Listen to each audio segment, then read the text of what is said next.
ঘরের মাঠ ওয়ানডেতে আয়ারল্যান্ডকে হোয়াইট ওয়াশের আত্মবিশ্বাস আর ব্যাটারদের দুর্দান্ত ফর্ম সবকিছু মিলে সুখের এক ছবি বাংলাদেশ নারী ক্রিকেট দলের। তবে এই সুখ স্মৃতিও হতাশায় রূপ নিল চায়ের দেশ সিলেটে।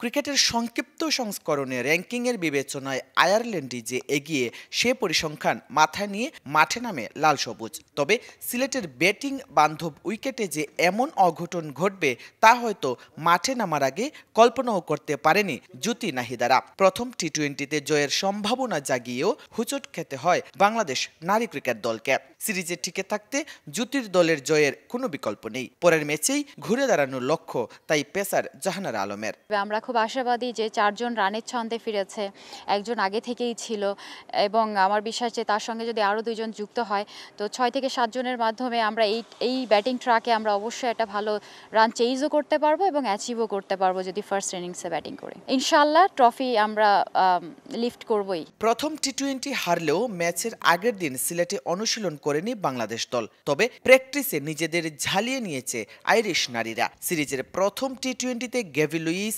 লিয়াপোলদের দুর্দান্ত পারফরম্যান্সে কাল হয়ে দাঁড়ায় বাংলাদেশের। টাইগ্রেস ব্যাটাররা ভালো ফর্মে থাকলেও বোলারদের নিতে হবে বাড়তি দায়িত্ব। প্রতিপক্ষকে কম রানে আটকে ফেলতে বোলারদের বাড়তি দায়িত্ব নেয়ার তাগিদ জাহানারার।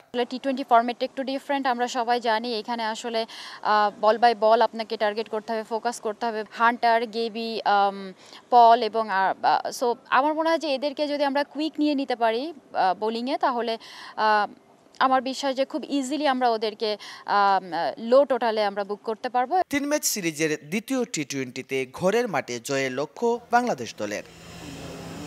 আয়ারল্যান্ডের প্রস্তুতিটা হয়েছে দুর্দান্ত। বাংলাদেশের ব্যাটাররা ভালো করলেও আস্থার প্রতিদান দিতে পারেনি বোলাররা। তাই দ্বিতীয় ম্যাচে সেই আক্ষেপ ঘুচাতে চায় লাল সবুজের প্রতিনিধিত্বকারী দল। জয়ন্ত কুমার দাস, সময় সংবাদ, সিলেট।